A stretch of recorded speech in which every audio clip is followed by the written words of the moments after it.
Hello everyone, welcome to this lecture on electrical energy conservation and energy auditing. तो इस lecture में हम basically continuation करेंगे, क्योंकि पिछले लेक्चर में हमने देखा था एनर्जी और इन्वायरमेंट के बारे में। सो अगर हम एनर्जी एंड इन्वायरमेंट को ठीक तरीके से सेव नहीं करते हैं, if you don't save our energy and environment, so what will happen is the effect is the climate change. So we'll discuss about climate change in this lecture. So let's start. So सबसे पहले तो हम देखेंगे कि climate change का मतलब क्या होता है. What do you mean by climate change? See, first of all, we have to make sure that we know proper differentiation between the climate and weather. So you don't think that the climate and weather are both the same thing. So definitely the climate change is defined as any long term significant change in average weather. तो average weather में कोई भी long term significant change होता है उसको मैं climate कहता हूं, ठीक है, एट अ गिवन रीजन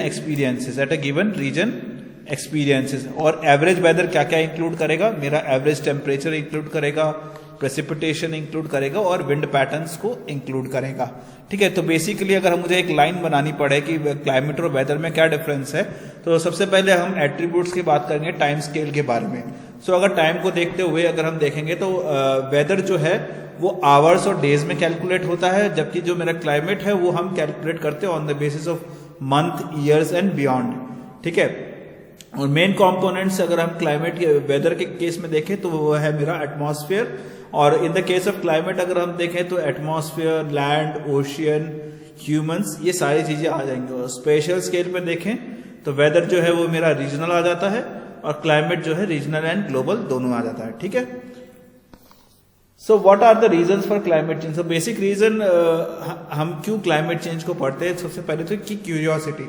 अगर हम अपनी क्यूरियोसिटी को जानना चाहते हैं कि सिर्फ अर्थ में ही लाइफ एग्जिस्टिंग क्यों है, ओके, और उससे उसका क्लाइमेट के ऊपर क्या इफेक्ट पड़ता है, क्लाइमेट का अर्थ के ऊपर क्या इफेक्ट पड़ता है, वो हमें जानना है। जैसे कि अगर हम सोचे कि वीनस इतना हॉट क्यों है और मार्स इतना कोल्ड क्यों है, लेकिन जो अर्थ का जो क्लाइमेट है that is just perfect for the life. तो ध्यान से हम इन चीजों को देखेंगे कि मार्स का जो होता है वो मेरा जो एटमॉस्फेयर होता है वो थिन होता है, क्योंकि मेरा जो मार्स का एटमॉस्फेयर अगर थिन है तो क्या होगा, जितनी भी CO2 है वो ग्राउंड पे लेवल पे पहुंच जाएगी, जिसकी वजह से क्या होगा, उस प्लैनेट का जो टेम्परेचर है वो बहुत ही कोल्ड हो जाएगा, जो कि अराउंड -50 डिग्री सेल्सियस पे होता है। वहीं पे वीनस की बात करें तो वीनस का जो होता है वो मेरा थिक एटमॉस्फेयर होता है, ओके।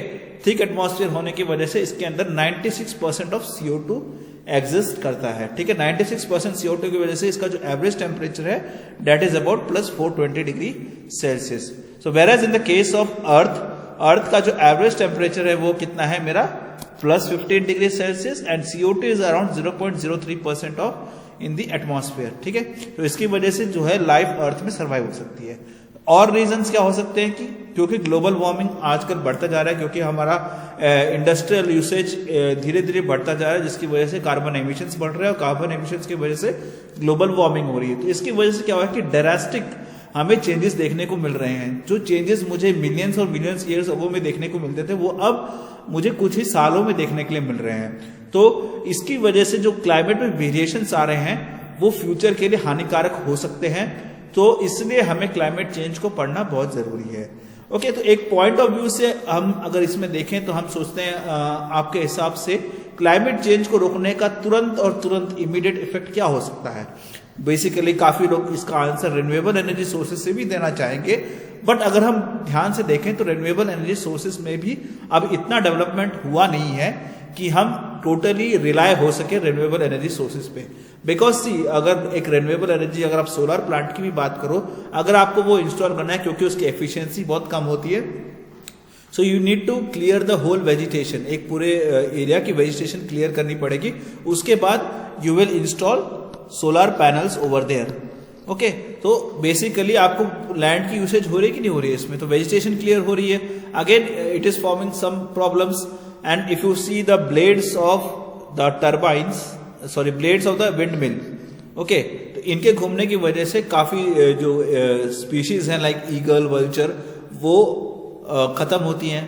तो ये तो एक इन्वायरमेंटल एक्सपेक्ट हो गया। और एक्सपेक्ट अगर हम देखें power system point of view से, कि अगर हम रिन्यूएबल एनर्जी को इनकॉर्पोरेट करते हैं तो ग्रिड में भी डिस्टर्बेंसेस ज्यादा बढ़ सकते हैं। क्यों?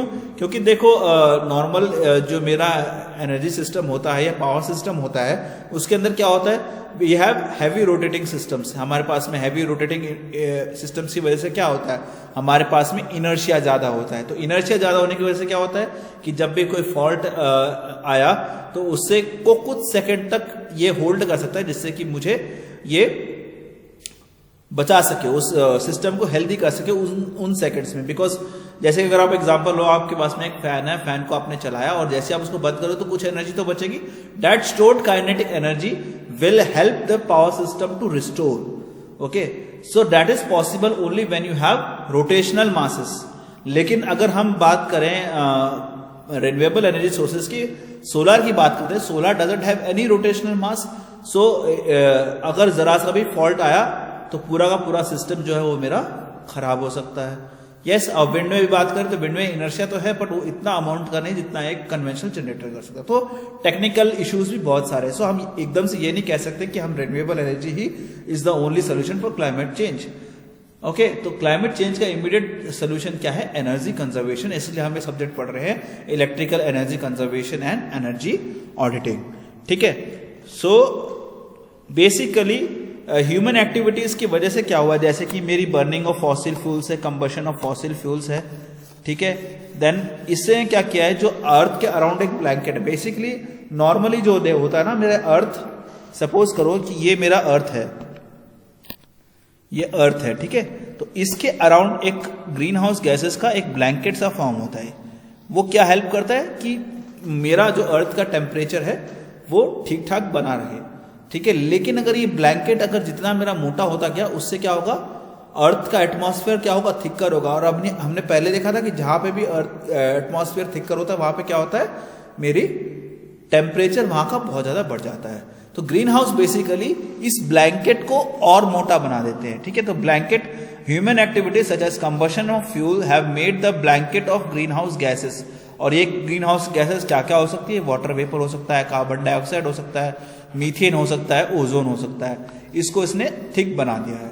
अब इससे क्या होगा, इससे अगर मेरा ग्लोबल टेम्परेचर इंक्रीज हुआ, the resulting increase in global temperature, ठीक है, ये क्या करेगा, मेरे जितना भी वेब ऑफ सिस्टम है जो कि अर्थ में लाइफ एग्जिस्ट करने के लिए रिस्पॉन्सिबल है, उसको ऑल्टर करेगा। अब ये सिस्टम क्या क्या हो सकते हैं मेरे, रेनफॉल हो सकता है, विंड पैटर्न हो सकता है, ओशन करंट हो सकता है, and distribution of plants and animal species भी हो सकता है, ठीक है। तो ये सब चीजें में वेरिएशंस आने शुरू होंगे जैसे अर्थ का टेम्परेचर मेरा चेंज होगा। So let's study about green house effect and carbon cycle.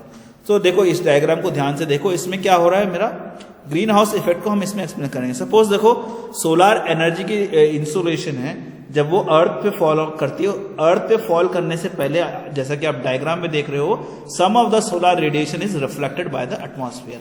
103 watts per metre cube का जो सोलर रेडिएशन है वो ऑलरेडी अर्थ के एटमॉस्फेयर से रिफ्लेक्ट बैक कर जाता है। वो बाकी जो सोलर रेडिएशन है वो अर्थ में एब्जॉर्ब करते हैं। तो solar energy is absorb by the earth surface and it warms it and it has a value of 166 watts per metre cube. और ये कन्वर्टेड होता है हीट से, causing infrared radiation to reflect in the atmosphere, ठीक है। अब ये infrared हमारे एटमॉस्फेयर में रिफ्लेक्ट होती है, ठीक है।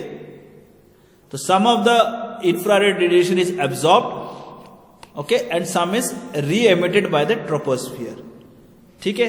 Some of the infrared radiation passes through the atmosphere and is lost in the space. अब ये ग्रीन हाउस गैसेस क्या करती हैं, ग्रीन हाउस गैसेस भी हमारे पास में जो इंफ्रारेड रेडिएशन है उसको री एमिट करती है ताकि अर्थ गर्म हो सके, ठीक है। यस सर, टोटल इनकमिंग जो होती है वो 343 होती है। 343 में से 166 तो मेरी अर्थ ने ऑब्जॉर्ब कर ली और 103 मेरी एटमॉस्फेयर ने रिफ्लेक्ट कर ली। सो बेसिकली हम कह सकते हैं कि 30% ऑफ लाइट जो है वो एटमॉस्फेयर मेरा क्या करता है, scattered back into the outer atmosphere, ठीक है। लेकिन जो बैलेंस 70% होता है वो अर्थ के सरफेस पे रीच करता है, विच reflects in the form of infrared radiation and increase the earth temperature, जो कि इंफ्रारेड रेडिएशन के फॉर्म में रिफ्लेक्ट होता है और अर्थ का टेम्परेचर जो है वो इंक्रीज कर देता है, ओके। सो हम कह सकते हैं कि greenhouse gases makes up only 1% of the atmosphere. Greenhouse usually only 1% बनाते हैं एटमॉस्फेयर का, but they act as a blanket around the earth. ठीक है, तो it keeps the earth 30 degree warmer than it would be otherwise, ठीक है, तो अर्थ को 30 डिग्री वार्मर रखता है, ठीक है, जिससे कि without the greenhouse gases it would be too cold to live. अगर ग्रीन हाउस गैसेस नहीं होंगी तो बहुत ठंडा हो जाएगा और अर्थ पे लाइफ जो है एग्जिस्ट नहीं कर पाएगी। ओके, तो जो ह्यूमन एक्टिविटीज रिस्पॉन्सिबल है ग्रीन हाउस गैसेस की, that are emission of carbon dioxide from the combustion of coal, ठीक है, कोल से जो एमिशन होता है, ऑयल से जो एमिशन होता है, नेचुरल गैस, ओके, जो फॉसिल फ्यूल अगर मैं यूज कर रहा हूं उनके कंबशन की वजह से कार्बन डाइऑक्साइड एमिशन होता है, by additional methane and nitrous oxide from farming activities and change in the land use pattern. Okay, so if the greenhouse gases continue to grow at current rate, अगर greenhouse gases मेरी इसी rate में continue होंगी grow होने से, तो इससे क्या होगा, atmospheric level of carbon dioxide मेरा बढ़ जाएगा, जो कि ट्वाइस एंड थ्राइस होगा in comparison to the pre industrial days in the 21st century के, ठीक है। अगर मैं छोटा सा भी इंक्रीज करूं तो इससे क्या होगा, अर्थ का temperature will be accompanied by changes in the climate, ठीक है। अगर हल्का सा भी टेम्परेचर में इंक्रीज हुआ, that will change the cloud cover, that will change the precipitation level, that will change the wind patterns and the duration of seasons, even the minimum changes में cause disaster. Okay, तो currently carbon dioxide अभी के time पे अगर हम देखें तो carbon dioxide levels जो है वो 10% इंक्रीज होते हैं हर 20 साल में, every 20 years it increases by 10%। So basically अगर हम एविडेंस देखें, current evidence of climate change, तो these are nothing but cyclone, storms, ये सब जो है मोर फ्रीक्वेंटली ऑकर कर रहे हैं। Okay, floods and droughts are more intense than before, ठीक है, पहले के मुकाबले जो बाढ़ और सूखा पड़ता है वो और ज्यादा इंटेंस होता जा रहा है, ठीक है। Warmer temperature means greater evaporation, अब जैसे कि अगर टेम्परेचर मेरा ज्यादा वार्म हुआ तो उसका मतलब क्या हुआ, इवापोरेशन ज्यादा होगा, इवापोरेशन ज्यादा होगा तो वार्मर एटमॉस्फेयर जो है that is able to hold more moisture and hence there is more water aloft that can be fall as precipitation. Okay, dry regions जो है that are more prone to still more moisture. So if weather is hotter, अगर weather मेरा hotter रहा and it will lead to severe droughts and desertification, ठीक है, पूरा का पूरा जो एरिया है एक डेजर्ट में बदल सकता है, ठीक है। तो ग्लोबल टेम्परेचर है जो वो यूजुअली फ्यूचर इफेक्ट क्या हो सकता है कि ग्लोबल टेम्परेचर जो है वो मेरा इंक्रीज होने के चांसेस है from 1.4 degree to 5.8 degree Celsius and the sea level may rise from 9 to 88 centimetre. These are the future effects of the climate change. So और क्या प्रॉब्लम्स हो सकती है, डेफिनेटली अगर क्लाइमेट में चेंजेस होगा तो there will be crop yield में चेंजेस होंगे, क्रॉप यील्ड कम हो जाएगी, उसकी वजह से क्या हो सकता है, और फूड शॉर्टेजेस होने लग जाएंगे। Although regional and local effects में differ, may be regional local effects differ कर सकते हैं, लेकिन widely there will be reduction is expected in potential crop yields in most tropical and sub tropical regions, ठीक है। मिड कॉन्टिनेंटल एरियाज जैसे कि United state हो गया, मेरा ग्रेन बेल्ट हो गया, वास्ट एरियाज ऑफ एशिया हो गया, they are likely to become dry. Okay, sub Saharan Asia where dryland agriculture relies solely on rain, yields will increase even with a slight increase in the temperature, ठीक है। तो अगर slight increase भी हुआ temperature का तो भी मेरा क्या होगा, यील्ड जो है वो कम हो जाएगा। Then dwindling fresh water supply, क्योंकि सॉल्ट वाटर इंट्रूशन होगा, राइजिंग सी लेवल की वजह से क्या होगा, सॉल्ट वाटर इंट्रूशन होगा, जो कि जो फ्रेश वाटर है उसकी क्वालिटी और क्वांटिटी दोनों को खराब करेगा। ऑलरेडी मेरे पास में फ्रेश वाटर जो है बहुत लोगों के पास में अवेलेबल नहीं है, तो higher ocean levels already are contaminating underground water sources in many parts of the world. अगला इम्पैक्ट क्या होगा कि अगर आपके पास में पानी खराब हो गया, आपके पास में रेनफॉल बराबर नहीं है, ड्रॉफ्ट्स हैं, फ्लड्स है, ठीक है, आप फॉरेस्ट के एरिया को क्लियर करते जा रहे हो, तो क्या होगा, कुछ बायोडाइवर्सिटी स्पीशीज होती है जो कि हर मौसम में अलग अलग जगह पे घूमती रहती है, तो वो एक्सटिंक्ट होनी शुरू हो जाएंगी। ओके, तो कह सकते हैं कि हम most of the world's endangered species, some 25% of the mammals और 12% of birds, they may become extinct over the next few decades. So as warmer condition alter the forest, wetland and rangeland, they depend upon, ठीक है। और इसकी वजह से क्या होगा, increase diseases होंगे, इंक्रीज डिजीज की वजह से क्या होगा, higher temperature expected to expand the range of some dangerous vector borne diseases such as malaria which kills 1 million people annually, most of them are children, ठीक है। तो मलेरिया जैसी बीमारियों को वो और बढ़ावा देगा, इंक्रीज टेम्परेचर जो है, और वर्ल्ड एक तरह से हमारा स्ट्रेस में आएगा। कैसे? क्योंकि on going environmentally damaging activity जैसे हैं कि मेरी ओवरग्रेजिंग होगी, डिफॉरेस्टेशन होगी एंड डेन्यूडेड एग्रीकल्चर सॉइल्स होगी, राइट। तो ये क्या करेंगे, नेचर को बहुत ही वल्नरेबल बना देंगी, ठीक है। और इससे क्या होगा कि वास्ट मेजॉरिटी कहाँ कैसी है हमारी पॉपुलेशन की, पुअर है, ठीक है। तो पॉपुलेशन जब पुअर होती है तो उनके पास में रिसोर्सेज नहीं रहते कि इस क्लाइमेट चेंज को बर्दाश्त कर सके। So it is vulnerable to climate stress. Millions live in dangerous places. Millions लोग ऐसे हैं जो डेंजरस प्लेसेस में लिव करते हैं, जैसे कि मेरा फ्लड प्लेन हो गया या फिर स्लम्स हो गया around the big cities of the developing world. Often there is nowhere else for population to move. तो धीरे धीरे अब ऐसा अगर इसी तरह से मेरा इंडस्ट्रियल रेवोल्यूशन चलता रहा तो धीरे धीरे क्या होगा कि हमारे पास में जगह बदलने के लिए स्पेस बिल्कुल ही नहीं बचेगा। Okay, so in the distance past a man and his ancestors migrated in response to changes in habitat. जैसे जैसे हैबिटेट चेंज हुआ था, पहले पास्ट में क्या होता था, मैन जो है अपना ठिकाना बदल लेता था, लेकिन अब वो पॉसिबल नहीं है because there will be much less room in the migration in future. Okay, basically अगर हम देखा जाए तो ग्लोबल वार्मिंग एक तरह से अनफेयर ही है, क्योंकि जब इंडस्ट्रियलाइजेशन हुआ था तो जो डेवलप्ड कंट्रीज हुई है उन्होंने तो अपना डेवलपमेंट कर लिया। Now the most who is affected is the developing country because they have to do the development, but all of the countries are blaming them for pollution. Okay, so the industrialized countries of North America and Western Europe and other countries such as Japan are responsible for the vast amount of past and current greenhouse gases emission. Okay, these emissions are incurred for the high standards of living enjoyed by the people in those countries. ठीक है, तो climate change का basic जो है सबसे ज्यादा effect जो पड़ रहा है वो हमारा डेवलपिंग कंट्रीज पे पड़ता है, क्योंकि उनके पास में रिसोर्सेज पहले ही कम रहते हैं। अगर इस जगह पे ड्राफ्ट्स, फ्लड्स, सुनामी जैसी चीजें आती है तो वो हमारे इकोनॉमी को एकदम से खत्म कर देती है। Okay, so that's why we need to go for energy conservation.